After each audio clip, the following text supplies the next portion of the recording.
미중 무역 협상의 과정만 봤을 때 미국이 이겼다고 할 수 있습니까? 아니면 졌다고 할 수 있겠습니까? 무승부. 무승부가 났다. 시한폭탄 하나 던졌다가 이게 뭔가 좀 잘못된 것 같아서 시한폭탄의 초침을 정지시켜 놓은 거죠. 굉장히 아이러니지만 미국이 제재를 안 했더라면 감히 이제 엄두도 못 냈을 분야에서 이게 세계 1등을 해버리는 불상사가 이제 생겨요. 네. 제재 역설이 있었던 거죠. 최근 미국 국채 금리가 급등한 배경에는 중국의 국채 매각이 있었다라고 풀이할 수 있는가? 이 부분에 대해서 한번 여쭤보도록 하겠습니다. 없다. 없다. 그래서 카드라는 건요, 네. 패라는 건 이 주머니 안에 있을 때 패지 이걸 네. 까는 순간에 이건 패로 끝나는 거죠. 네네. 그래서 중국이 갖고 있는 7,600억 달러라는 것은 네. 여러분 안녕하세요. 오늘 경익난과 토론합시다. 초대 손님 전병서 소장님입니다. 오랜만에 뵙도록 하겠습니다. 네, 안녕하세요. 예, 저희 채널에 또 오랜만에 오셨으니까 구독자분들께 인사 한 말씀 부탁드릴까요? 네, 오랜만에 뵙게 되네요. 김 박사님 채널은 저도 열심히 보고 있습니다. 아이고, 이 같이 토론하게 돼서 영광입니다. 예, 너무나 감사합니다. 제가 다짜고짜 이 질문부터 드려보겠습니다. 저도 미중 간의 무역 협상 5월 10일, 11일 동안 있었던 협상 과정을 정말 맹렬히 지켜봤거든요.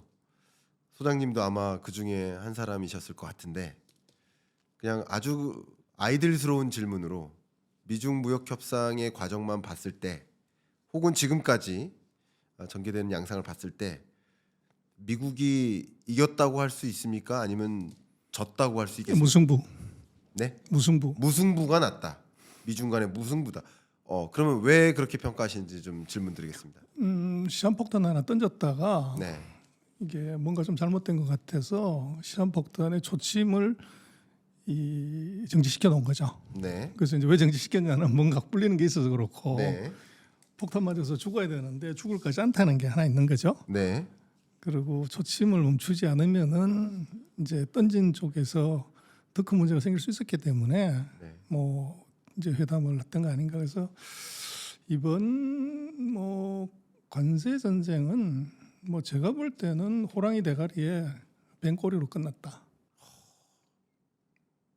무승부다. 네.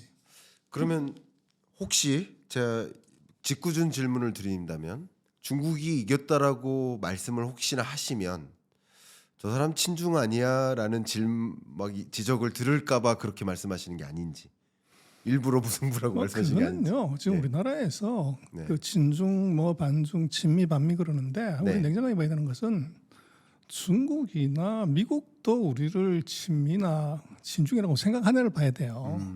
그래서 그게 엉터리라는 거죠. 우리끼리 편갈라서 물고 뜯고 해봤자 정작 당사자들은 관심도 없는데 네. 그래서 그런 엉터리 자꾸 하면 안 되고요.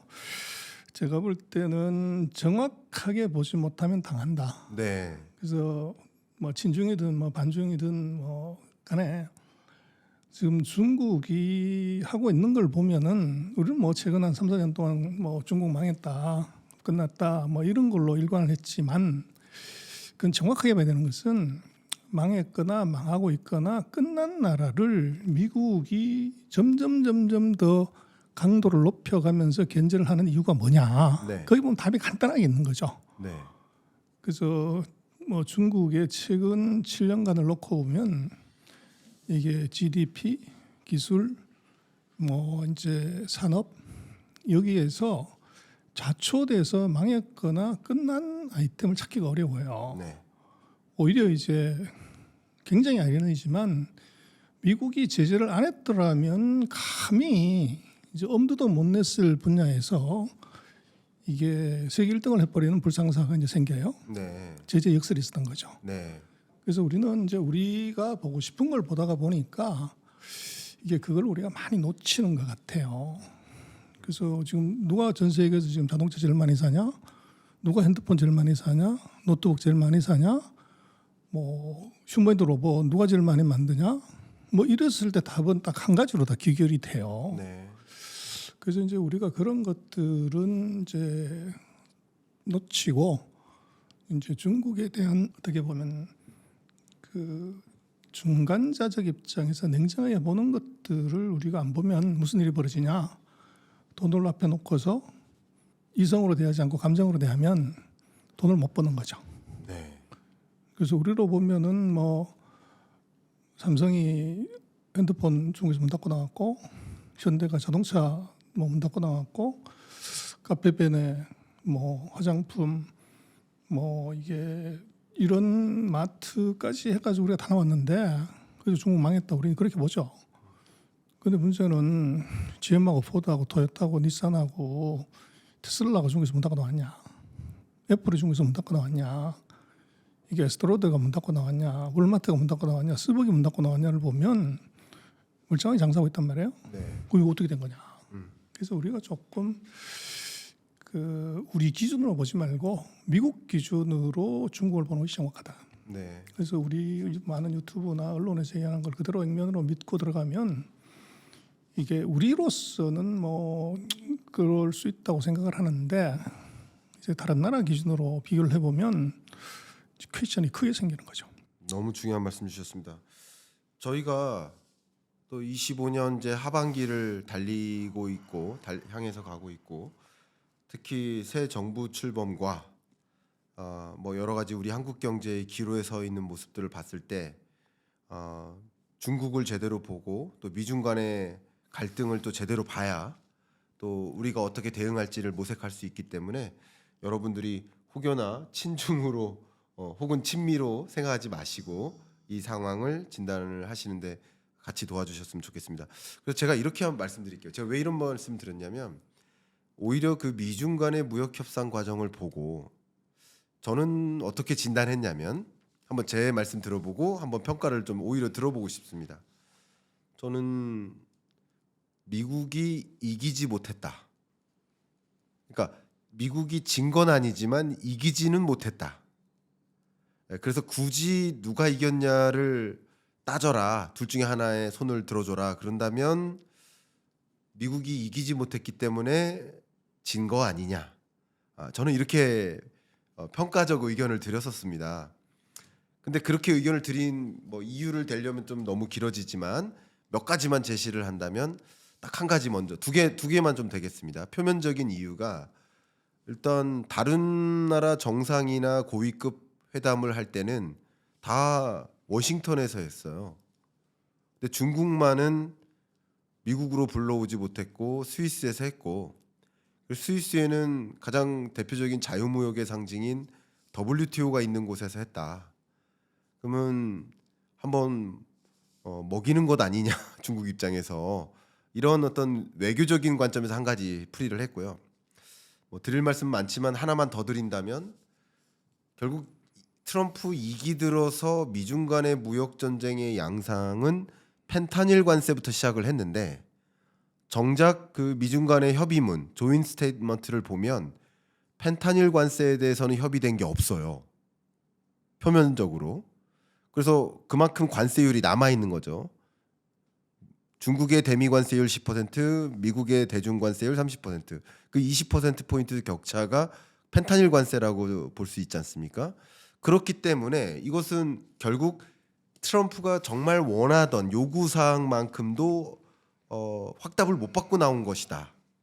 저는 그렇게까지 풀이를 했습니다. 그래서 미국이 이긴 것은 아니다라고 의견을 갖고 있는데, 이런 얘기를 했더니 갑자기 친중이냐고 뭐 이렇게 몰아붙여서 저도 소장님께 한번 그렇게 여쭤봤었던 건데, 어떻게 평가하십니까 혹시? 지금 싸움은요. 네. 4년 임기 중에서 이제 100일 조금 지났어요. 초반전이기 때문에 네. 이겼다 졌다 판단할 수 없어요.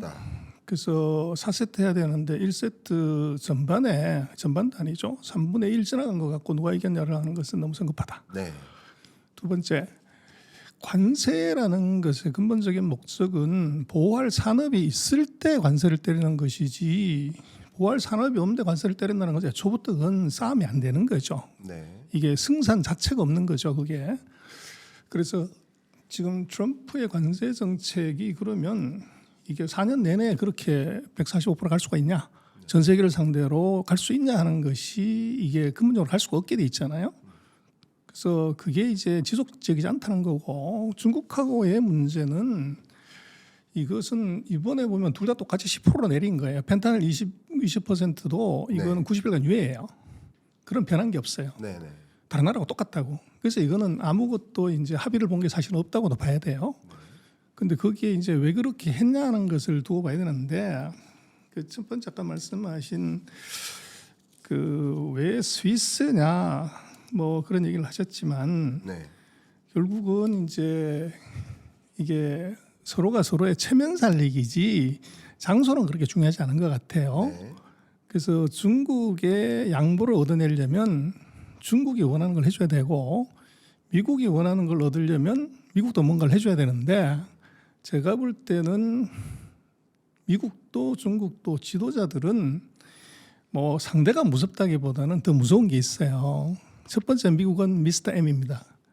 이 사람이 제일 무서운 트럼프 남의 말 안 듣죠. 그 M이 뭐냐면 첫 번째가 마켓이고 두 번째가 머니입니다. 시장의 시선이 이게 미국이 중국한테 뭐 굴었다 밀렸다는 이제 이미지를 절대 주면 안 되고 시진핑 마찬가지로 뭐 트럼프나 미국이 문제가 아니라 14억의 침묵한 인민들의 시선이 가장 무섭습니다. 그래서 이게 그 스위스로 선택한 이유는 서로의 그 명분을 지켜주기 위한 선택지지 누가 이겼고 안 이겼고는 아니다. 네. 그런데 거기서 하나 봐야 되는 것은 그 중국의 협상 대표하고 미국의 협상 대표가 언밸런스가 져요. 네. 그래서 미국은 2명이 나왔는데 중국은 3명이 나온 거죠. 네. 거기서 누가 나왔냐 하는 걸 보면은 거기에 공안부장이 나왔어요. 그래서 왕샤원 공안부장이 왜 나왔냐는 건데 이 양반이 나온 이유는 펜타닐 때문에 나온 겁니다. 근데 미국은 펜타닐 담당자가 안 나왔어요.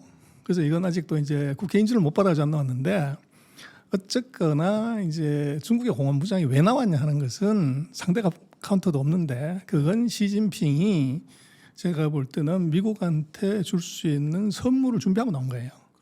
그래서 그렇게 놓고 보면 미국의 실패다, 중국의 승리다 이렇게 얘기하기는 어렵고 서로가 주고받을 이제 뭔가 준비를 하고 나왔다 이렇게 봐야 될 것 같고 그래서 제가 볼 때는 145%, 245%를 때렸다가 10% 낮췄다고 하는데 이게 액면상으로 보면 무승부단 말이에요. 네.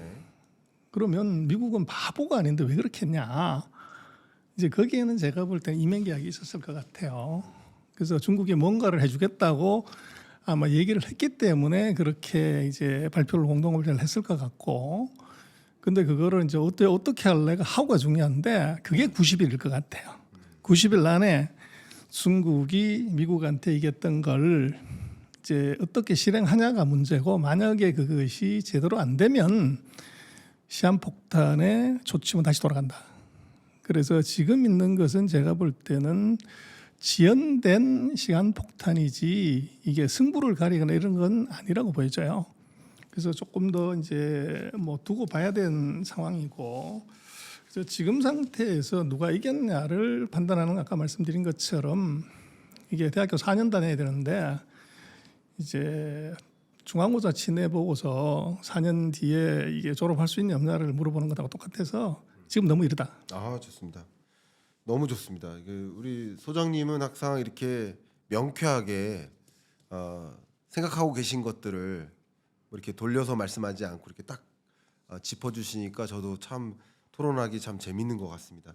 저도 어쨌든 말씀하신 것처럼 뭐 아직도 뭐 4학년 중에 1학기 중간고사까지 안 끝난 상황이지만 어쨌든 중요한 이벤트를 두고 누가 이겼는지를 여쭤본 것도 좀 우둔한 질문이었던 것도 같지만 그래서 그 이후의 경과를 좀 들여다보기 위해서 한번 말씀을 꺼내 본 겁니다.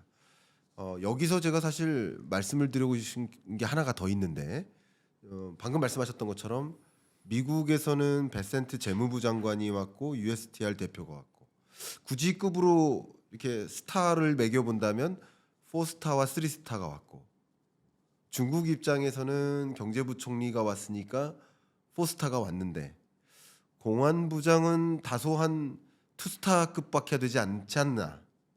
그래서 외교적으로 보면 우리가 외교 회담 같은 거 할 때 보면 급을 보통 맞춰서 오잖아요. 예를 들면 뭐 와인잔 높이마저도 딱 맞추려고 노력하는 뭐 사진 찍는 그 자세나 여러 가지를 그렇게 하고 있는데 그래서 역시 미국이 조금 더 급했던 게 아닌가 하는 생각도 물론은 했었습니다. 근데 공안부장의 의미를 또 그렇게 말씀해 주셨고요. 그래서 이제 그게 조금 더 회담을 깊이 보면 네, 이제 미국은 장관급이 왔고 USTR 대표는 이제 차관이에요. 그렇죠. 그래서 재무부 장관이 왔는데 중국은 재무부 차관이 왔어요. 네. 그리고 USTR 대표라고 하면은 이제 중국으로 보면 그 상무부 차관이에요. 그래서 약간 급이 안 맞죠. 그렇죠. 근데 이제 그걸 커버할 수 있는 것은 베센트는 장관이지만 이게 허리펑은 부총리예요. 네. 그러니까 이제 부총리하고 차관하고 합치면 장관이 되는 거죠. 평균을 내면. 그래서 급을 맞춰온 것이다. 그래서 그런 건데 네. 제가 볼 때는 지금 그 차관 두 사람이 어떤 배경을 갖고 있냐가 중요해요.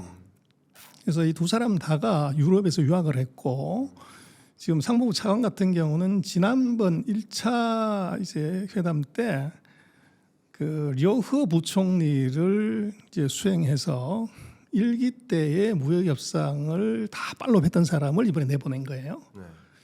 그리고 재무차관 같은 경우도 이제 WTO 이쪽에서 오래 근무를 했던 사람이기 때문에 둘 다가 네. 이 협상 쪽하고 유럽에 굉장히 익숙한 사람들이 나왔고 둘 다가 영어가 아주 플루언트해요. 다 이제 유럽에서 MBA를 했기 때문에 그래서 지난번 같은 경우는 보면 려허 부총리 빼놓고는 나머지는 영어가 안 돼요. 그래서 이제 이번 같은 경우 다른 점은 이번에는 부총리 허리빵만 빼놓고 나머지는 다 영어가 되는 사람이에요. 그래서 이것도 이제 회담의 어떤 관전 포인트로 볼 수 있고 그래서 이제 그렇게 놓고 보면 미국은 협상을 지금까지 이제 중국하고 직접적으로 해본 적이 없는 이제 어떻게 보면 패기만만한 사람들이 나왔고 중국은 그 사이에 이제 굉장히 많은 준비를 한 이제 실무적으로 굉장히 능숙한 사람 그리고 랭귀지 배리어가 전혀 없는 사람들이 나왔다. 그래서 한쪽은 이제 첫 번 전쟁, 한쪽은 대단히 준비가 많은 이제 상태에서 전쟁에 나온 거 아닌가 싶고. 네. 그래서 뭐 그게 아까 말씀하셨지만 그 보는 관점에 따라서는 달라질 수 있는데 준비된 전쟁하고 조금 급조된 느낌의 전쟁 이제 그런 느낌 분명히 있어요. 그렇군요. 어떤 사회적으로 일어나는 현상이든 중요한 이벤트든 다각도로 우리가 그 현상을 좀 조망해 보는 의미의 토론을 진행하고 있는데요. 근데 제가 여러 군데 뭐 네. 가보지만 예. 지금 이 회담의 각도를 갖고 질문하시는 분은 김 박사님 유일합니다. 그 관점이 지금 다른 거죠. 그렇죠, 포인트가. 그렇죠. 남들이 안 보는 걸 지금 예. 김광석 TV만 이게 지금 보는 겁니다. 그러니까 다른 데는 말씀하신 건 누가 이겼냐, 누가 졌냐, 뭐 그렇죠. 이제 그런 얘기를 하는데 네. 뭐 굉장히 예리하게 보신 것 같습니다. 근데 어쨌든 이런 질문을 받으셨을 때도 당황하실 수 있는데 사실은 완전 소위 말하는 전문가들은 전혀 당황하지 않으시죠. 이렇게 멋있게 또 소장님만의 생각으로 진단해 주셨습니다. 자, 그러면 미중 간의 이 전쟁의 양상에서 어쨌든 미국 입장에서 보면 세계가 모두 지금 지켜보고 있지만 꿈틀꿈틀할 때가 있어요. 트럼프가 갑자기 다급해지거나 이렇게까지 전개되면 안 되는데 하는 이 트럼프가 그냥 막 밀어붙이다가도 아닌가 하고 이게 지켜보는 하나의 중요한 변수가 있는데 그게 바로 국채 금리 같습니다. 근데 이 국채 금리가 급등하게 되는 배경, 다른 말로 국채 가격이 미국 국채 가격이 급락하는 배경 안에는 중국의 대규모 국채 매각이 있지 않느냐 하는 진단들을 많이 하세요. 물론 중국 입장에서도 그 어마어마한 미국 국채 보유한 것을 대대적으로 매각하려면 마치 벌이 침을 쏘고 자기가 죽듯이 굉장히 큰 손해를 감당하면서 공격하는 거 아니겠습니까? 그만큼 이게 국채 매각이라는 카드가 어려운 카드인데 어쨌든 지금까지는 국채 금리가 급등할 때마다 트럼프의 행보가 이렇게 멈춰지는 듯한 모습들을 한 번씩 우리가 봤거든요. 그래서 이 질문 한번 드려보고 싶습니다.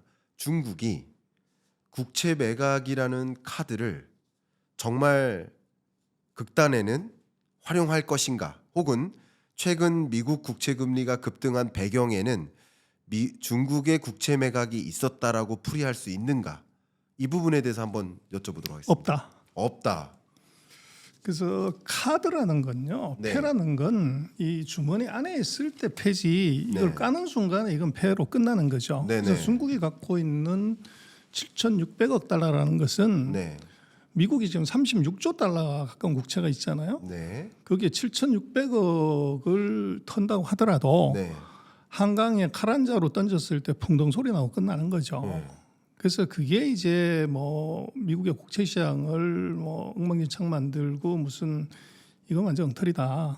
그러나 방금 지적하신 것처럼 아주 묘한 금리가 사상 최저치에서 이제 쑥 올라가는 상태에서 네. 거기서 컵에다가 물이 찰랑찰랑할 때 한 네. 방울만 떨어뜨리면 넘치죠. 그래서 그 역할을 중국의 국채 매각이 할 수는 있어요. 그러나 그게 컵이라고 하면 문제가 없지만 한강이라고 하면 문제가 달라져요. 그래서 중국은 그것을 계속적으로 갖고 있는 것이 패지 그걸 이제 던졌을 때는 이미 끝나는 겁니다. 그리고 미국 같은 경우는 뭐 여러 가지 지금 얘기를 하지만 부채 한도 올려서 뭐 그까이 그 7,600억 달러 더 찍어버리면 되는 거죠.